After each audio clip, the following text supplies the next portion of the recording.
বৈশ্বিক উষ্ণায়ন ও পরিবেশ বিপর্যয় ইসলামী নির্দেশনা পর্ব ২ ৫ বায়ুদূষণ প্রতিরোধ মুক্ত ও পরিচ্ছন্ন বাতাস প্রকৃতি ও পরিবেশের ভারসাম্য রক্ষা করে।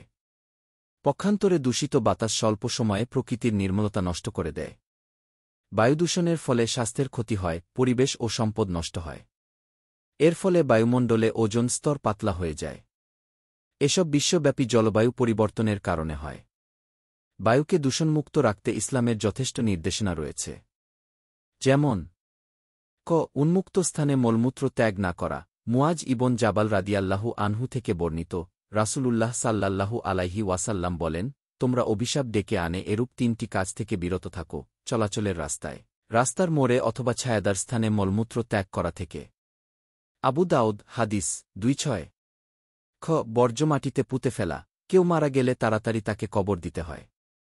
ময়লা আবর্জনা, মরাপচা ও দুর্গন্ধময় বস্তুকে মাটিতে পুঁতে ফেলতে হয়। কোরআন থেকেই এর ইঙ্গিত পাওয়া যায়। যেমন আদম আলাইহি ওয়াসাল্লাম এর পুত্র কাবিল যখন তার ভাই হাবিলকে হত্যা করে, তখন ২টি কাক সেখানে এসে তাদের একটি আরেকটিকে হত্যা করে এবং মৃত কাককে মাটিতে দাফন করে। এটি দেখে কাবিল মাটি দিয়ে মৃত হাবিলকে ঢেকে দেয়। আল্লাহ বলেন, অতঃপর আল্লাহ এক কাক পাঠালেন, যে তার ভাইয়ের শবদেহ কিভাবে গোপন করা যায় তা দেখাবার জন্য মাটি খনন করতে লাগল। সূরা মাইদা আয়াত ৩-১। নবী সাল্লাল্লাহু আলাইহি ওয়াসাল্লাম যখন সিঙ্গা দিতেন অথবা লোম পরিষ্কার করতেন, নখ কাটতেন, তখন তিনি তা বাকিউল গারকাত কবরস্থানে পাঠাতেন, তারপর তা পুঁতে ফেলা হতো। আখলাকুন নবী পৃষ্ঠা ৩৫৯। দুর্গন্ধ পরিহার। জাবির রাদিয়াল্লাহু আনহু থেকে বর্ণিত, রাসূল সাল্লাল্লাহু আলাইহি ওয়াসাল্লাম বলেন, যে ব্যক্তি কাঁচা পেঁয়াজ খাবে সে যেন আমাদের থেকে অথবা আমাদের মসজিদ থেকে দূরে থাকে এবং ঘরে বসে থাকে। বুখারী হাদিস ৫৪৫২। সুগন্ধি ছড়ানো। সুগন্ধি ছড়ানো এবং অন্যকে তা উপহার দেওয়া পরিবেশ উন্নয়নে ভূমিকা রাখে। এজন্য সুগন্ধির আদান প্রদানে উদ্বুদ্ধ করা হয়েছে। আবু হুরায়রা রাদিয়াল্লাহু আনহু থেকে বর্ণিত, নবী সাল্লাল্লাহু আলাইহি ওয়াসাল্লাম বলেন, যার সামনে সুগন্ধি উপস্থাপন করা হয় সে যেন তা প্রত্যাখ্যান না করে, কারণ তা বহনে হালকা এবং বাতাসকে সুবাসিত করে। মুসলিম হাদিস ৫৮৩৫। অবশ্য আত্মিক ক্ষতি রোধে নারীদের সুগন্ধি ব্যবহার করে বহির্গমন করতে বারণ করা হয়েছে।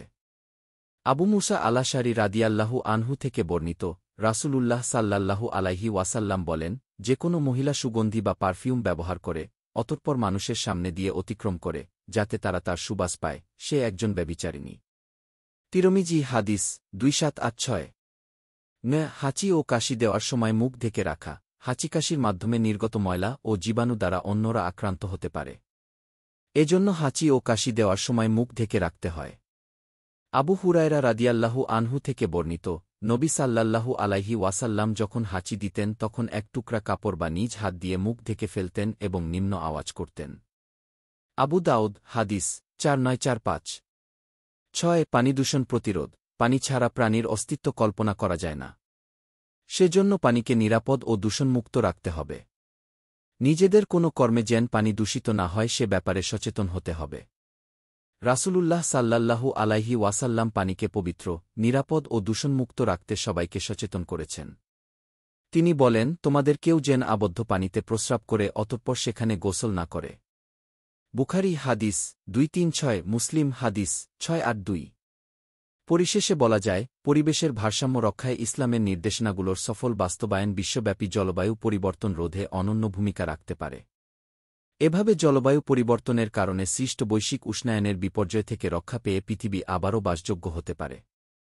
লেখক, সহযোগী অধ্যাপক, আরবি বিভাগ, রাজশাহী বিশ্ববিদ্যালয়। আল্লাহ সবাইকে ইসলাম মেনে চলার তাওফিক দিন। আমিন। দিন প্রচারের উদ্দেশ্যে ভিডিওটি শেয়ার করুন। লাইক, কমেন্ট, ফলো এবং চ্যানেলটি সাবস্ক্রাইব করে পাশে থাকবেন। জাযাকাল্লাহ খৈরান।